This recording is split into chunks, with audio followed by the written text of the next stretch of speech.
안녕하십니까. 뉴스데스크 강원입니다. 엿새 동안의 연휴를 맞아 추석 인원을 시군의 공원 묘지에는 성묘객들이 몰렸습니다.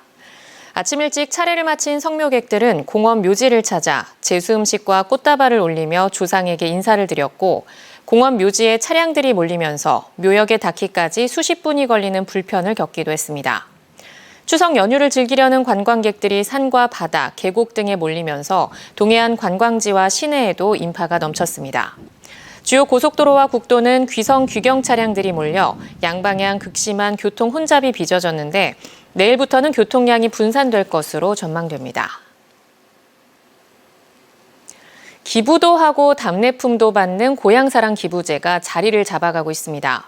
지자체마다 추석 연휴를 맞아 고향을 방문하는 귀성객들에게 기부제의 일석삼조 혜택을 알리며 기부를 늘리는 데 힘을 쏟고 있습니다. 배연한 기자입니다. 고향사랑 기부제는 지역 소멸 대안의 하나로 올해 처음 도입됐습니다. 주민등록지가 아닌 지자체에 기부를 할 수 있는데 연간 10만 원까지는 연말정산 시 전액을 돌려받는 세액 공제 혜택을 받을 수 있습니다.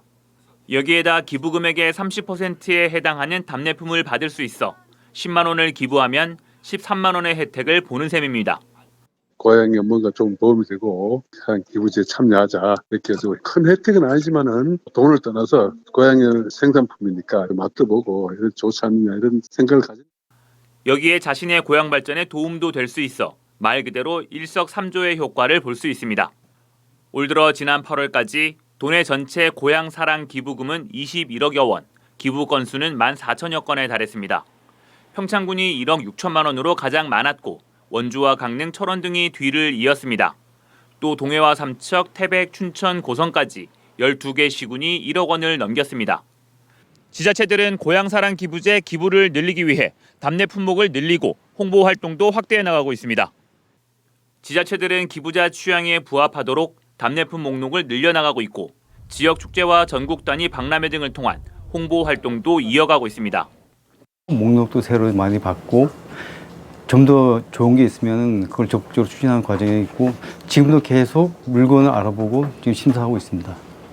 한편 고향사랑 기부제는 연간 최대 500만 원까지 할 수 있으며 온라인 고향사랑 이음을 통하거나 전국 농협지점을 방문해 동참할 수 있습니다. MBC 뉴스 배연한입니다. 얼마 전 고대 가야 문명을 대표하는 가야 고분군이 유네스코 세계유산에 선정됐는데요.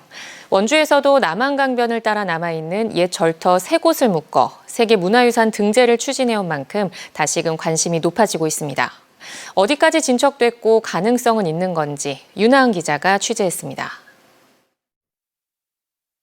원주시 불온면과 지정면 일대, 남한강변을 따라 신라말, 고려시대 창건된 것으로 추정되는 거대 사찰 3곳의 흔적이 그대로 남아있습니다.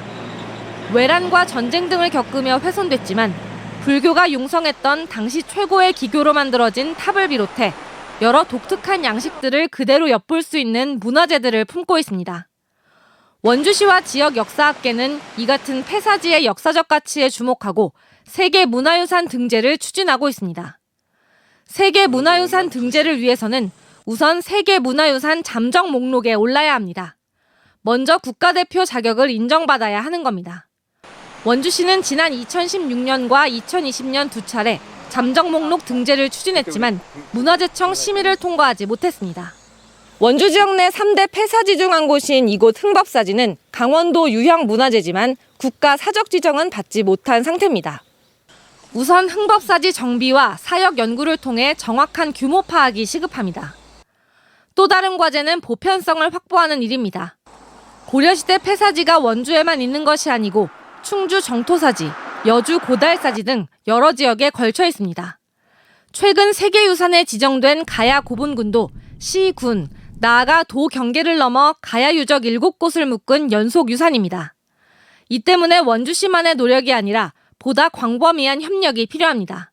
물류라든가 어떻게 보면 사람의 교류라든가 이런 게 불교를 중심으로 해서 이루어지고 그 중심에 원주에 있는 그 사찰 3개가 큰 역할을 했다라고 보시면 되겠습니다.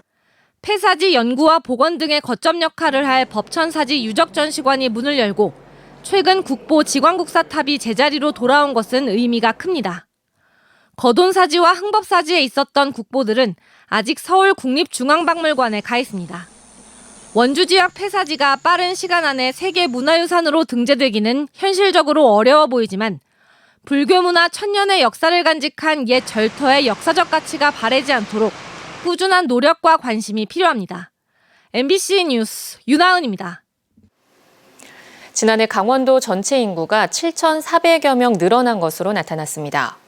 강원연구원이 최근 발표한 연구보고서 강원도 사람들 어디에서 오고 어디로 갔을까에 따르면 지난해 강원도로 전입한 인구는 7만 5,874명으로 전출 인구 6만 8,380명보다 많은 것으로 나타났습니다. 이 가운데 지역별 전입 인구는 경기도가 2만 9,286명으로 가장 많았고 서울이 18,374명, 인천 4,843명이 뒤를 이었습니다. 강원FC가 리그 8위인 대전 하나시티즌과 다음 달 1일 강릉홈에서 맞붙습니다. 강원은 이번 시즌 대전과 2차례 맞붙어 모두 패했습니다. 정규리그가 2경기만 남은 가운데 강원은 리그 최하위 수원 삼성에 승점 3점 앞선 11위로 강등권에 머물러 있습니다.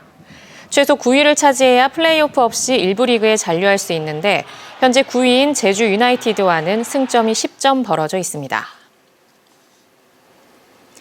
정선군 아리랑 박물관이 문화재청이 주관하는 2024년 전승공동체 활성화 지원 사업에 최종 선정됐습니다. 이번에 선정된 사업은 아리랑 전승공동체 활동 아카이브 플랫폼 구축 사업으로 정선 아리랑 관련 콘텐츠들을 디지털화해 아카이빙될 수 있는 기반을 구축합니다. 이를 통해 정선 아리랑의 전승 활동이 박물관을 통해 공개되며 올해에 이어 2년 연속 사업에 선정돼 사업비 1억 원을 확보했습니다.